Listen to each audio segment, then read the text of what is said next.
Police accuse proscribed IPOB members of killing 2 officers. The police command in Anambra has confirmed the death of 2 police officers allegedly attacked and shot by suspected members of the proscribed indigenous people of Biafra (IPOB) at 0FF1CERS in Ekusigo Council area of the state. The command spokesman, Mr. Haruna Mohammed, disclosed this in a statement in Oka on Monday, December 2nd, the news agency of Nigeria, NAN, reports.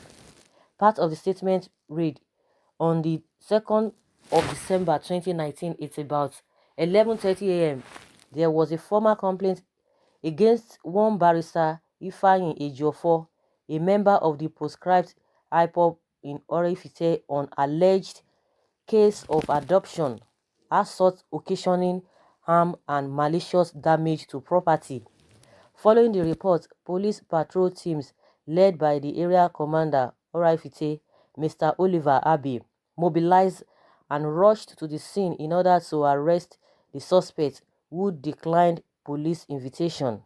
However, as soon as police arrived at the house, armed men, suspected to be IPOB members, descended on the police, set ablaze one patrol vehicle and attacked them with rifles and machetes.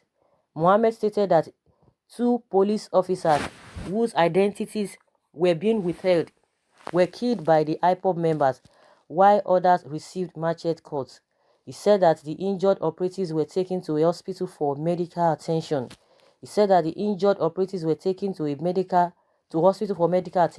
Consequently, the command deployed reinforcements from the state headquarters comprising PMF, Special Anti-Robbery Squad, and Special Anti-Cuts Unit, in conjunction with the Army and other sister agencies. The area has been cordoned off in order to fish out the culprits, while joint patrol are still ongoing in the town to prevent further breakdown of law and order, Mohammed added. He further noted that some arrests were made and that the Commissioner of Police, Mr. John Habang, had visited the scene and vowed to bring the perpetrators of the dastardly act to justice. Meanwhile, President Muhammadu Buhari has ordered the recruitment of additional 400,000 personnel into the Nigerian police force. This is to address the manpower shortage in the service. Odutayo Oluseyi, head of Press and Public Relations Unit on Police Affairs Ministry, disclosed this in a statement. According to him, the Police Affairs Minister Mohammed Dingiyadi has set up a 13-man ministerial project coordination committee to conduct the recruitment process, the Sun reports. So guys, there's a new twist to all of these things. When the news broke out yesterday that 2 people or 4 people were killed at the home of Nnamdi Kanu's lawyer, Ifeanyi Ejiofor, after he just did his brother's burial or burial of one of his family members, and that was what happened. And we learned that people were really mourning in the compound of Ejiofor Ifeanyi. And from the reports, calls were made to the police spokesperson in that state, who is Haruna Mohammed, and nobody to pick the call. They didn't say anything. Like I said, that they were going to come out, they're still going to come out to debunk all of these things. Police will still have their own statement, they are going to make concerning this, and we are not surprised that this kind of a thing will be coming from the police. Most times, we don't really believe what the reports of police most times, because they always add up to things. Because immediately when reports had it yesterday that the spokesperson could not be reached, I knew something was going on. Because if really this kind of a thing happened, they will be the first people to come out to make it known to the world, to the whole world. But now they have waited for like 24 hours before responding to what really happened. Because as soon as the whole thing broke out, the news, got to everybody, and it was in the public domain, and police couldn't say anything, not until now. I don't know what they have gone to cook up. It is not really a secret that of what is happening in the southeast. What is happening in the southeast, just like I said in one of my videos, there was a time they were holding a town hall meeting, on their own. Police still went there. saying that because they said they should not gather themselves together or to be associated or to have any meeting, that will now be tagged as a IPOB meeting. And at the end of the day, we know what happened, to a lot of people. It's only God that will save this South East people, most especially the IPOB members. It's only God that will really save them, because the government is really on them, so seriously, because this thing is really getting out of hand. We remember what happened in Port Harcourt. All these S-men, they have been doing all manner of things, and we've never heard that they have been arrested. One man was even speaking on TV, saying that we have a issues. Federal government has issue with a IPOB, has issue with a OPC, had issues with a Niger Delta. From one government to another, having one group of people they are always dealing with. But because they are not always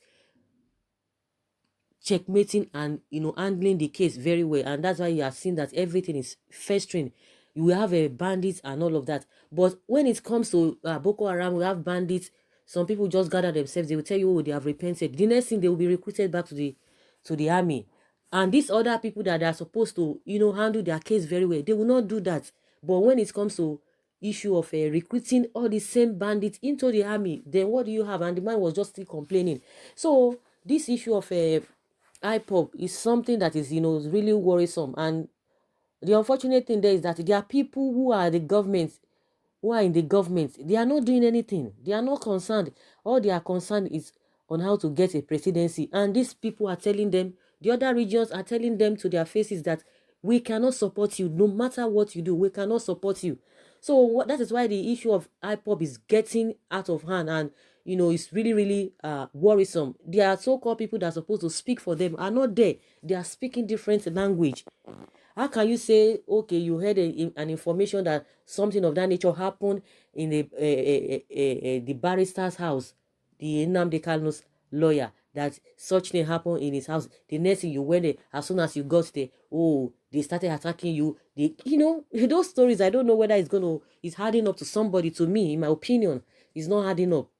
In as much these guys waited for 24 hours to respond, because as soon as that incident happened, the spokesperson, the police people were called upon, for people to hear their own side of the story. They didn't pick.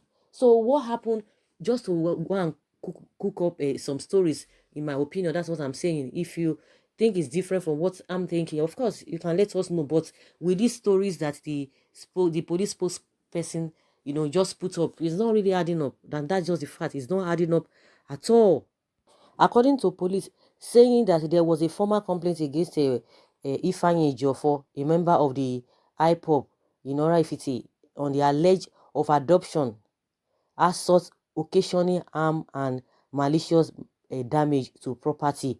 That is what somebody, as accusing the Ejiofor for. You can imagine, and as soon as they got there, that according to the police, as soon as they got there, their teams got there, led by the area command, that Mr. Oliver Abbey, who is the area command, mobilized and rushed to the scene in order to arrest the suspect, who declined police invitation. So Ejiofor is now the suspect now here, but as soon as they got the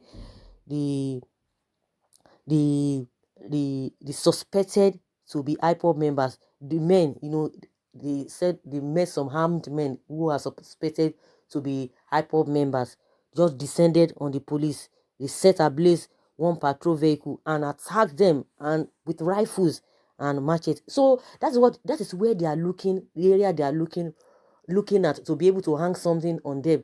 So as a lawyer, Ejiofor, who is a lawyer, it was assumed, or somebody made a complaint about him. They saw matches, they want to whatever. That is another avenue to hang something on this lawyer head. Of course, we have seen it severally. Nobody should come and be telling us, oh, how did you know? Oh, this and that. Who told you? This and that. Who told you that these people cannot carry arms and all of that? The Fulani men that are carrying arms here and there. Initially, people were denying this. Oh, they don't carry arms. They don't do this and that.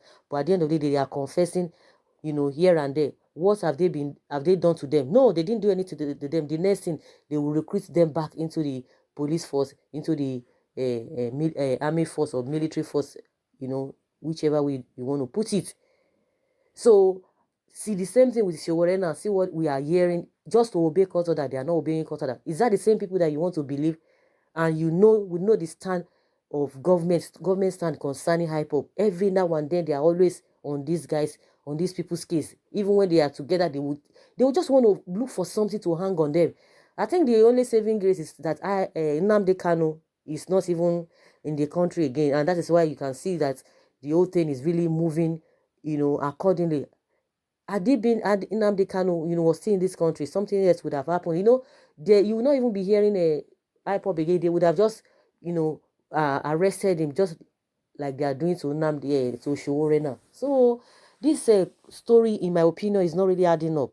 If you ask me, it's not really adding up. So there's a new twist to all of this. So police is not saying, oh, they killed their people, and IPOB members say police killed them. They just came into the Joe First house, according to what we heard before. But now police is saying that they had information that somebody accused him of, abduction, and has seen some rifles or, ammunition in his house. And when they invited him, he didn't come. And that was when they went there. As soon as they got there, they saw some armed men, and the next thing, they started shooting the police people, and they killed police people. And meanwhile, the other people said, the IPOB member said, reverse was the case, because that was what we heard yesterday, that 4 people or 2 people were killed. So guys, I don't know what you think about this police statements, on this matter. So guys, leave your comments below in the comment section. Thank you very much. Bye.